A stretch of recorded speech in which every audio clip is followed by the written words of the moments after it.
Bonjour et allô à toutes et à tous. Ici Berlin. L'année s'achève, c'est l'heure des bilans. En Allemagne, 2024 termine sur un événement exceptionnel, le vote de défiance du Parlement à l'encontre du chancelier. Cela ne s'est produit qu'à 3 reprises dans l'histoire de la République fédérale et donc, une nouvelle fois, il y a quelques jours, le 16 décembre, l'Allemagne finit officiellement l'année en campagne électorale. Le calendrier politique s'accélère et le podcast en tire les conséquences. Notre feuille de route est prête, les premiers reportages sont lancés et surtout, 6 autres institutions indépendantes franco-allemandes ont rejoint le DFI. Nous voilà donc avec une rédaction renforcée, un panel d'experts élargi pour vous raconter au plus près et vous expliquer au mieux l'actu allemande. Mais avant ça, place au dernier épisode de 2024, un grand entretien, parce que c'est la saison des cadeaux surprises sous le sapin.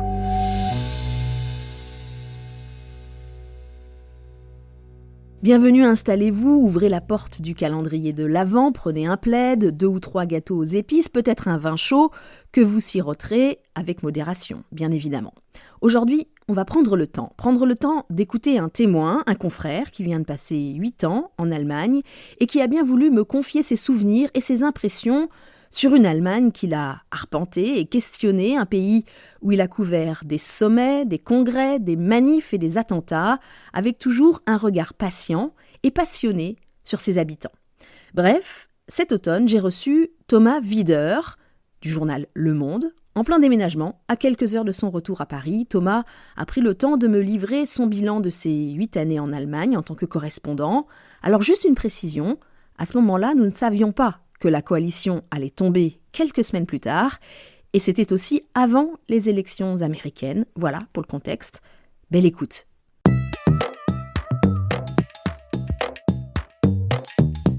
Bonjour Thomas. Bonjour Hélène. Pour commencer, peut-être s'il te plaît, rappelle-nous, 8 ans en Allemagne, ça veut dire que tu es arrivé à Berlin en 2016 ? C'est ça. Quelques mois après le Wirtschaffen das, l'Allemagne accueillait 1 million de réfugiés. C'était l'Allemagne heureuse, l'Allemagne prospère, l'Allemagne enviée par son accueil, sa croissance économique insolente, admirée de toute l'Europe, et je quitte une Allemagne inquiète d'elle-même et qui inquiète les autres en raison de sa situation économique, de son modèle politique qui accuse des signes de faiblesse. Et puis, j'étais arrivé au moment de la grande vague d'accueil des réfugiés. Et là, on voit que c'est une Allemagne qui se ferme davantage. Donc, la boucle est bouclée, si on peut dire. Oui, l'Allemagne a changé, beaucoup changé, mais est-ce que ça s'est passé plus vite ou moins vite que ce que tu attendais ? J'ai trouvé qu'elle avait changé plus vite. Je pensais que certains fondamentaux étaient peut-être plus solides, notamment économiques. Je pensais qu'il y avait une telle image de cette Allemagne prospère, qui s'était reconstruite après les années de la réunification, qui profitait de l'embellie des années Schröder. On a souvent dit que Merkel n'avait pas fait grand-chose, mais qu'elle avait capitalisé sur les fameuses réformes du début des années 2000. Et c'est vrai que la croissance de l'Allemagne pendant une douzaine d'années donnait l'impression d'une sorte de vaisseau amiral qui résistait aux tempêtes. Peut-être que je ne m'attendais pas à ce qu'un certain nombre justement de ces choses que je pensais très très très solides se délitent aussi vite. On va y revenir, mais comme tu as fait beaucoup de terrain, comme on dit dans le jargon des journalistes, beaucoup de reportages, est-ce qu'il y en a un en particulier ou juste peut-être une rencontre qui t'a marqué, frappé tout spécialement ? Ce qui m'a beaucoup marqué, il y a plusieurs reportages qui m'ont marqué. Là, j'y pense comme ça, c'est les inondations dans la vallée de l'Ar en 2021, juste avant les élections fédérales, m'ont pas mal marqué pour plusieurs raisons. La première raison, c'est d'abord la violence d'une catastrophe naturelle, donc dans cette petite région de Rhénanie, où tout d'un coup on s'est rendu compte que c'était évidemment pas la première fois, il y avait les grandes inondations de l'Elbe une quinzaine d'années plus tard, mais là plus de 180 morts, ça a été extrêmement violent, et je pense que L'Allemagne a pris conscience, peut-être à ce moment-là, des conséquences du réchauffement climatique. Voilà, dans une petite vallée tempérée, tout d'un coup, des pluies diluviennes qui peuvent tout balayer sur leur passage. Ce qui m'a frappé aussi, c'est la dimension humaine, la solidarité qu'il y a eu très vite, qui a montré quand même tout un tissu social, des gens qui venaient de partout aider ces pauvres malheureux qui avaient tout perdu. Ça, j'ai été très frappé justement par le côté dévasté de cette région. Qu'est-ce qui m'a frappé d'autre ? Beaucoup de reportages. Alors là, je passe à tout à fait autre chose, mais dans l'Est, à l'inverse, dans l'Est du pays. Oui, d'ailleurs, tu te souviens, je t'avais déjà interrogé pour le podcast il y a quelques années, c'était encore pendant la pandémie, tu avais fait une série d'articles auprès des Allemands de l'Est qui s'opposaient aux mesures sanitaires, à la vaccination, et tout ça avec évidemment l'extrême droite, l'AfD en embuscade, prête à récupérer cette colère. Alors je tiens tout de suite à dire, l'Est ne se réduit pas à l'AfD. Hein. Il y a notamment toute une jeunesse, elle n'est pas très nombreuse parce qu'il y a beaucoup de jeunes qui quittent les Länder de l'Est, mais qui sont très engagés à gauche, écologistes, etc. Mais ils ne sont pas nombreux, ils ne pèsent pas beaucoup par rapport au reste de la population. J'ai pu suivre au cours de ces 8 années quand même la poussée extrêmement inquiétante et forte de l'extrême droite, de l'AfD. Et ça m'a beaucoup frappé quand même, cette radicalisation d'une partie de la population, pas forcément très pauvre d'ailleurs, hein, des gens qui vivent correctement, évidemment, c'est pas les plus riches d'Allemagne, mais ce sentiment de colère et une radicalité qui, on voit bien que l'extrême droite progresse partout, elle progresse chez nous, en France, en Italie, mais d'une certaine façon, que ce soit Mélanie ou Le Pen, elles ont progressé au gré d'une forme de ce qu'on appelait une dédiabolisation. L'AfD progresse en se radicalisant, et en se radicalisant de façon très très inquiétante. Il y a une violence terroriste d'extrême droite en Allemagne. Les années aussi que j'ai passées là, c'est les années 2019, c'est l'assassinat du préfet de Kassel, Walter Lübcke, qui avait accueilli des migrants. C'est ces immigrés qui ont été tués dans des bars à chicha, là aussi un reportage qui m'avait marqué à l'époque, et c'est aussi l'attentat contre la synagogue de Halle. Donc là, on a vu aussi quand même au cours de ces années une société se crisper et être rattrapée, j'aime pas trop l'expression, par ces vieux démons, mais en tous les cas des choses qu'on pensait peut-être écartées en raison du poids de l'histoire. Est-ce que tu as toujours pu travailler librement et même en sécurité quand tu préparais ces enquêtes sur l'extrême droite? Je te demande ça parce que, personnellement, j'ai ce sentiment que depuis quelques années, on fait face en tant que journaliste, nous, peut-être pas directement à de la violence, en tout cas à une forme très nette d'hostilité quand on va parler aux uns et aux autres dans certaines régions d'Allemagne et a fortiori dans les Länder où l'extrême droite est puissante. C'est possible, oui, mais j'ai quand même eu le sentiment qu'en tant que journaliste français, j'étais mieux accueilli que des journalistes allemands. Mais là où tu as raison, c'est que c'est vrai, dans toutes ces années 2016-2020, montée de l'AfD, où Merkel était encore au pouvoir, les slogans qui étaient scandés lors de ces rassemblements, c'était d'un côté Merkel muss weg, Merkel doit dégager, et de l'autre côté Lügenpresse, la presse mensongère. Donc on était tous dans le même bateau. Mais je pense que avec mon petit côté journaliste un peu naïf, je viens de l'étranger, je cherche à vous comprendre, etc., il y avait moins d'agressivité à mon égard. Mais je me souviens notamment, je pourrais plus me souvenir de l'année, peut-être 2019 ou 2020, c'était à Köthen, ça doit être en Saxe-Anhalt. Ah oui, j'y étais aussi. C'était en 2018, juste après les manifestations d'extrême droite à Chemnitz, tu te souviens, après le meurtre d'un Allemand lors de la fête de la ville. C'est juste après Chemnitz, c'est ça. Köthen, petite ville, pas très loin de Dessau, entre Berlin et Leipzig. Un fait divers qui impliquait un migrant, comme il y en a eu souvent. Et tout d'un coup, je me souviens de ces petits bourgs, quelques milliers d'habitants, de nuit. Tout d'un coup, des rassemblements de gens qui viennent des campagnes environnantes, qui ont les crânes rasés, qui chantent des chants, des hymnes nationaux socialistes, et qui s'en sont pris aux journalistes. J'étais avec des confrères. Moi, ça se voit pas que je suis journaliste, parce que je suis de la presse écrite. Mais quand un journaliste de la télévision ou de la radio, avec son matériel, se balade, on voit qu'il est journaliste. Et certains se sont fait chahuter ce soir-là. Et ça, c'est cette petite ambiance que j'ai vue dans d'autres endroits, mais à la nuit tombée, comme ça, des gens qui veulent en découdre, ça peut être très inquiétant. Absolument. Et moi, je repense aussi souvent à cette manifestation. C'était effectivement très impressionnant, avec des sales souvenirs qui remontaient assez vite, ces slogans, ces flambeaux dans la nuit. Ils avaient des flambeaux, oui. Alors moi, j'étais avec des collègues de la télévision, et je me souviens qu'une jeune femme de la Bundespolizei nous avait en partie escortés jusqu'à notre voiture, donc à la fin du cortège qui avait traversé Köthen, parce qu'elle estimait qu'on était potentiellement en danger si on retraversait le bourg comme ça de nuit, après avoir été identifié comme journaliste. À Köthen, c'était aussi la première fois que je voyais Björn Höcke, le leader fasciste de cette AfD très radicale, qui a fait là, cet automne, des scores excellents aux élections régionales dans 3 Länder à l'Est. 3 scrutins qui ont montré une polarisation grandissante de la société allemande. Et ça, c'est quelque chose qui me frappe aussi de plus en plus. Regarde, cette année, on a donc eu ces élections avec des succès électoraux des partis populistes, l'AfD, mais aussi le BSW, le parti de Sarah Wagenknecht. Et en même temps, il faut se souvenir qu'on a débuté 2024, en janvier-février, avec ces immenses manifestations en soutien à la démocratie contre l'extrême droite. C'est comme s'il y avait en fait 2 Allemagnes qui ne se parlent pas, ou en tout cas se parlent peu. Oui, c'est juste, et ça nous frappe d'autant plus que, certes, c'est une évolution qu'on voit dans beaucoup de pays, à commencer par les États-Unis, mais peut-être que on avait l'image d'une société allemande plus inclusive, plus intégrative, plus consensuelle, justement, qui avait su éviter pendant un long moment cette forme de polarisation.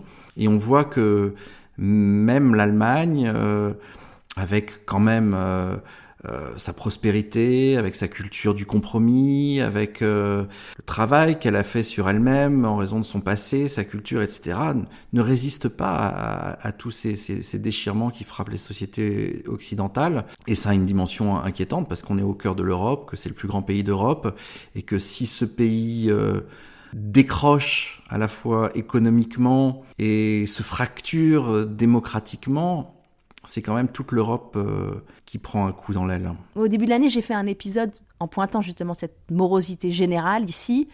Tu rappelais il y a un instant le fameux Wir schaffen das d'Angela Merkel. Là, j'ai l'impression que ce qui domine, c'est un énorme et collectif Wir schaffen das nicht mehr. Voilà, on n'y arrive plus. Pourtant, dans l'histoire allemande, il y a souvent eu des moments de rebond collectif où tout le monde se remonte les manches et va dans le même sens pour surmonter une épreuve. Cet esprit, on l'a pas du tout à la fin de 2024. C'est comme si, de toute façon, les gens se disent on n'y arrivera pas, quoi. Je suis assez d'accord avec toi. On a vu qu'ils étaient capables de réagir à certaines crises. Regarde ce qui s'est passé au moment de la guerre en Ukraine. Voilà, c'est quand même ce tournant sur le réarmement, très lent, insuffisant, tout ce qu'on veut, mais quand même, il y a eu quelque chose qui s'est passé. Pour compenser l'arrêt des hydrocarbures venant de Russie, ils ont construit quand même à vitesse grand V leurs terminaux de gaz liquéfié. Donc dès qu'il s'agit de trouver de l'énergie, ils en ont trouvé, ils se sont remontés les manches, etc. Donc oui, il y a une capacité de réaction, mais peut-être ce qui explique ce que tu dis, le constat que tu fais, c'est que ils se prennent en ce moment des crises qui sont quand même d'une gravité et d'une lourdeur considérable et auxquelles il est difficile de répondre juste d'un claquement de doigts, parce que quand c'est toute votre industrie automobile, c'est-à-dire le fleuron de la nation, mais aussi ce qui fait un peu votre identité, l'âme allemande, qui est remis en question dans son modèle à la fois d'exportation vis-à-vis de la Chine, tout le modèle économique sur l'énergie à bon marché, les marchés d'exportation qui sont remis en cause, ça se reconstruit pas du jour au lendemain. Il y a le facteur démographique aussi. C'est une population qui vieillit considérablement, qui a un besoin énorme de main-d'œuvre, et tout ça se produit au moment où il y a une crispation sur l'immigration.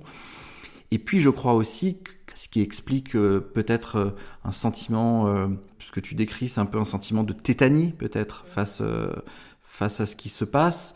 Et ça, c'est, je pense, une différence avec les années Merkel.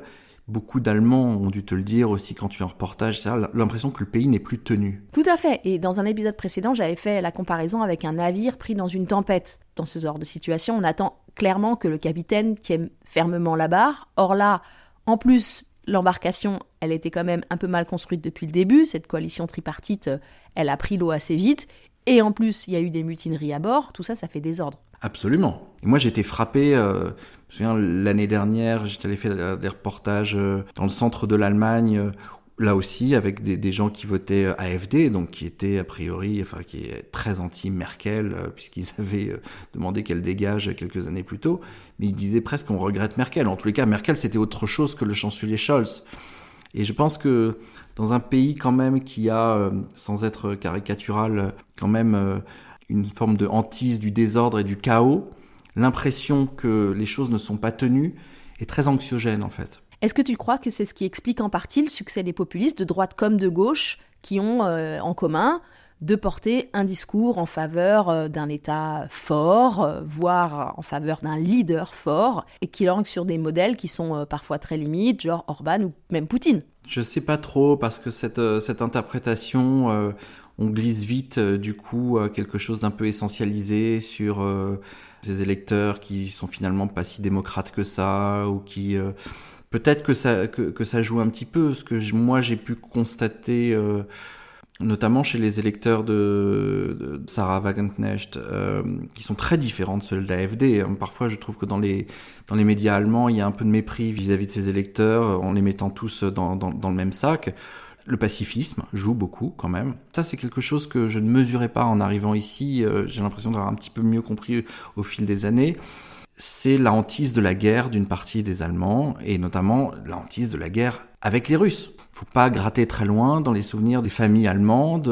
Il y a toujours un grand-père, un grand-oncle qui a fait la guerre sur le front de l'Est entre 41 et 45. C'était une guerre particulièrement sanglante, et faut pas oublier que quand on est à Berlin, on est à 80 km de la Pologne.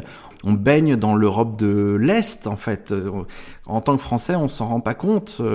On n'a pas peur des Russes en France. Je dis pas que les Allemands sont terrorisés par les Russes, mais en tous les cas, dans cette histoire de la guerre en Ukraine, on aide les Ukrainiens, mais on fait attention à pas trop provoquer les Russes. Et ça explique, je pense, une partie forcément du vote en faveur de ces partis, que ce soit l'AfD ou le Bündnis Sarah Wagenknecht, parce que les grands partis de gouvernement, SPD et CDU, même si on dit que Scholz en fait pas assez, sont quand même allés du côté de l'Ukraine. Et donc apparaissent aux yeux d'un certain nombre d'Allemands comme bellicistes. Quel bilan tires-tu à ce stade de la coalition de Scholz? Très impopulaire, très critiquée? À leur décharge, c'est vrai qu'ils ont subi la guerre en Ukraine qui, 2-3 mois après leur arrivée au pouvoir, a remis en cause nombre de leurs ambitions, que ce soit en matière de transition énergétique, que ce soit sur la modernisation des infrastructures. L'argent est allé ailleurs quand même. Après, ils se sont fait aussi rappeler à l'ordre par la Cour constitutionnelle de Karlsruhe. Donc, un certain nombre d'investissements qu'ils proposaient n'ont pas pu se faire. Là où on peut, je pense, leur faire quand même un vrai reproche, c'est sur leur bilan européen. Parce qu'ils sont arrivés quand même avec de fortes ambitions européennes. Ce sont 3 partis fortement européens. Les Verts, au moment de la mise en place de la coalition, avaient quand même insufflé une forme d'élan, d'enthousiasme, et se retrouver finalement sur des positions assez proches de celles de la France de Macron. Et on se disait, ce qui n'a pas pu être fait du temps de Merkel, enfin, il va pouvoir y avoir quelque chose de positif. Et on a quand même constaté, au cours des 3 années qui viennent de s'écouler, que l'Allemagne, rattrapée par ses crises, etc., a beaucoup fait cavalier seul. Elle a beaucoup fait cavalier seul, on l'a vu en Europe sur la question des moteurs thermiques. Au moment du plan anti-inflation, l'Allemagne s'est fâchée avec beaucoup de ses voisins en dégainant ses 200 milliards d'euros sans prévenir personne. Et on a bien vu aussi que d'autres réflexes très allemands sont venus aussi à la faveur de la guerre. L'Allemagne n'a pas remis en cause le fait qu'elle se repose totalement sur les Américains pour sa sécurité. Donc cette guerre n'a pas permis de faire le shift européen qu'on aurait pu espérer. Après, l'Allemagne n'est pas seule en cause. La France a aussi beaucoup de choses sans doute à se reprocher. Mais je pense que là, il y a eu quand même une occasion manquée. Oui, je te rejoins sur le franco-allemand. Quand même, peu d'initiatives, peu d'impulsions. Ça manque quand même de grands projets industriels, culturels. Enfin, je sais pas, de quelque chose où, tu vois, qu'est-ce qu'on a à proposer? On est à la rue, quoi. C'est très faible, et Il faut bien dire aussi qu'au niveau des élites, et notamment politiques, il y a une forme d'indifférence. Oh oui, et puis j'ai déjà entendu certaines sources dans les 2 gouvernements le dire beaucoup plus crûment que ça. Ouais, je trouve que c'est pas mal de gâchis. Ouais. Pendant ces 8 ans, est-ce qu'il y a quelque chose, une évolution, une réforme que tu aurais aimé voir arriver, être appliquée, quelque chose que tu espérais vraiment et qui ne s'est pas réalisé? J'aurais envie de dire, j'aurais aimé que les trains finissent par arriver à l'heure. Mais c'est une boutade pour dire que je ne m'attendais pas, ça c'est vrai, à voir un pays aussi vieillissant dans ses infrastructures, si peu performant. Et je trouve que ça ne va pas en s'améliorant. Pourtant, ce qui est dingue, c'est que malgré tous ces retards d'investissement, et le train est un vrai sujet, y a de l'argent dans ce pays. Dans les campagnes, je suis toujours extrêmement frappée par l'équipement des agriculteurs, les machines rutilantes, des robots ultra modernes. L'Allemagne est riche. Si riche, mais on se dit qu'il y a un potentiel qui n'est pas utilisé souvent et qui manque. Ça, c'est aussi peut-être un reproche qu'on peut faire, pas seulement à Scholz, mais peut-être à la classe politique allemande aussi, de manquer un peu de vision, d'audace. Quelle Allemagne ils veulent faire pour demain ? C'est quoi le projet de l'Allemagne ? C'est un pays qui intègre des millions d'étrangers. Ça se passe bien, globalement, ça se passe bien, mais il n'y a pas de discours positif sur quels sont les Allemands qu'on veut faire demain, comme s'il y avait une sorte de timidité, on n'en parlait pas, parce que justement on a peur de faire monter l'extrême droite, mais ça manque de discours et de projet, je trouve. Alors, là, tu es en plein dans les cartons de déménagement. Que rapportes-tu d'Allemagne ? Qu'est-ce que tu as appris et que tu garderas ? Qu'est-ce qui t'a geprägt, comme on dit ici ? Qu'est-ce qui t'a façonné en quelque sorte ? C'est peut-être une banalité de le dire, mais quand même, cette forme de culture, je vais pas dire du compromis, c'est un peu une tarte à la crème, mais en tous les cas, de savoir qu'il faut le faire avec l'altérité, quoi. Qu'il faut le faire avec l'altérité, avec l'autre. On n'est pas d'accord, mais on est tous un peu dans le même panier et on essaie de se retrousser les manches ensemble. Et c'est pas se compromettre que de parler à des adversaires. Il y a quand même, malgré tout, cette culture, je trouve qu'elle marque quand on vit ici. Je sais pas ce que t'en penses. Ah bah c'est pas moi qui vais dire le contraire. Tu sais que j'ai pris la décision de demander la nationalité allemande après justement avoir assisté à une discussion très très très houleuse avec des amis et collègues à Paris. Et pour te la faire courte, ils étaient à 2 doigts de s'insulter. À ce moment-là, j'ai réalisé que mon approche du conflit, ma méthode en quelque sorte pour chercher à le résoudre, elle était en fait à des années-lumière de à quoi j'assistais avec tous ces Gaulois en colère. Et je me souviens m'être clairement dit, mais en fait, ça y est, en fait, j'ai intégré l'art du compromis, je suis Angela. C'était pendant les années Merkel. Et là, j'étais au milieu de ce grand bazar, en train d'essayer de faire avancer le groupe en écoutant tout le monde. Ça, je pense qu'on apprend ça ici quand même. Enfin, on le voit, on le perçoit. Oui, c'est clair. Et Berlin, est-ce que ça va te manquer ? Et Berlin, une ville fantastique, cosmopolite, mais qui n'est plus non plus le Berlin qu'on a connu il y a 10 ou 15 ans. La ville change très très vite, beaucoup plus vite qu'elle ne devrait, peut-être en devenant un peu moins originale, un peu moins loufoque, un peu moins étonnante, mais ça reste quand même une ville qu'on adore. Merci beaucoup à toi, Thomas Wider du journal Le Monde, d'avoir ouvert cet album de souvenirs avec nous et de nous avoir livré ton bilan personnel, un peu doux amer parfois quand même, mais très sincère et c'est ça le plus important, alors merci beaucoup.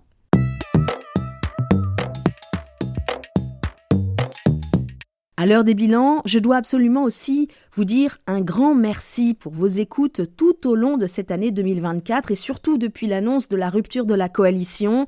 Le podcast a gagné plus de 2000 nouveaux auditeurs et les écoutes ont bondi de 104% en 4 semaines.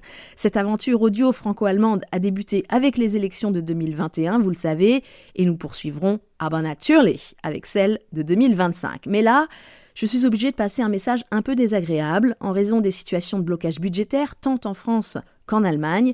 Eh bien, disons-le tout net, les habituels sponsors ou acteurs du franco-allemand ne peuvent pas, en ce moment, débloquer autant d'argent que nécessaire pour soutenir les projets d'échange entre les 2 pays. Bref, le podcast part en campagne et nous lançons aussi un appel aux dons pour couvrir au moins la période électorale. Vous trouverez toutes les informations nécessaires pour participer à cette levée de fonds, par exemple les coordonnées bancaires, etc., dans les mentions et les commentaires de l'épisode. Et je remercie du fond du cœur par avance toutes celles et tous ceux qui pourront contribuer.